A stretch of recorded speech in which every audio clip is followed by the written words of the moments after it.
Unitarian and Transcendentalist Henry David Thoreau said this about his escape to Walden Pond. "I went into the woods because I wished to live deliberately, to front only the essential facts of life and see if I could not learn what it had to teach, and not, when I came to die, discover that I had not lived at all. I do not wish to live what was not life. Living is so dear. Nor do I wish to practice resignation unless it was quite necessary. I want to live deep and suck out all the marrows of life." In that small quote from his larger work of Walden, I think Henry David Thoreau captures the essence of what spirituality is, especially for us as Unitarian Universalists. Spirituality is the practice of moving from simply living to truly being alive. To not come to the end of our lives and discover that we have not truly lived. I wonder when you feel most alive, most vividly alive.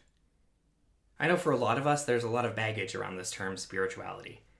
I mean, what does it really mean? Can we buy it in a store? Do we have to go to a church to get it? Is it something that I do by myself, or is it something that I do with other people? With the rise of people identifying as spiritual but not religious, the question of what spirituality really means has been called into question. Now, for us as Unitarian Universalists, spirituality has always been about this practice of moving from simply being alive to truly experiencing the fullness of life. And the fullness of life is something that has many dimensions. It has a dimension within ourselves. I mean, to truly be alive means to truly feel alive in our bodies and in our world, but also how we connect in with our own belovedness, our own worthiness, the spark of the divine, that deep sense of integrity, the power and potential of our human becoming to feel connected, integrated, at one. But whatever words we use, there's something about connecting in to ourselves that is integral to this spiritual dimension. It also means experiencing our interdependence, because we aren't isolated beings. We are part of a network of relationships and mutuality that we cannot escape. And so spirituality has to orient us to our role and our participation in that larger web, that interdependent web. And spirituality is about our capacity to live here, in this moment.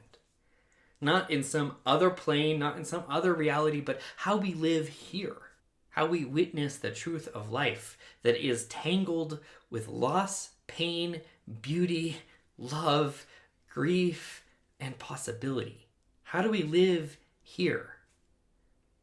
Now, some of us, our spirituality connects us to other planes of existence, towards God, towards the power of nature that's beyond us, and all of that helps us live here.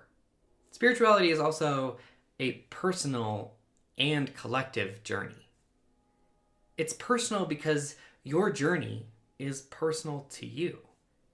No one else has lived the life that you've lived. Your own experiences, the heartaches, and your relationship to truth is your own.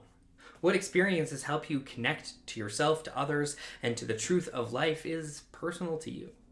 You might find that in nature or in urban centers. You might find that in meditation or in community organizing. You might find that alone or with other people. You might draw from Buddhist or Christian or Jewish traditions. You might find the wonderful world of science to be so mystifyingly connective that you're just in awe. Your spirituality is personal. I mean, no one's lived the life you've lived. You alone know what connects you to that sense of aliveness, not only within yourself, within the world, within all that is. And yet it's a journey that we go on together, because truly being alive means being in relationship with other people. It means listening for a call that would have us direct ourselves to live not simply for ourselves, but with and for other people. It means to listen for that call of active partnership with the movement of love in this life. Spirituality is the practice that helps us discern what exactly is that call. And how do I live that out? And usually it's in the community of fellow travelers that we gain the practice and the tools to listen and respond.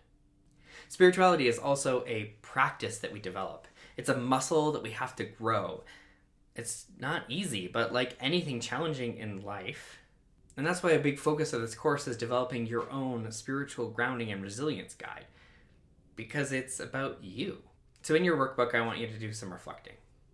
Over the course of your life, what has your relationship been to this concept of spirituality? And where in this moment do you want to feel more vividly alive, truly able to take in all that is and its pain, but also its beauty? Where do you feel you want to connect more with yourself or with others? Reflecting on this isn't easy, but it is the fertile ground from which the roots of our spirituality grows.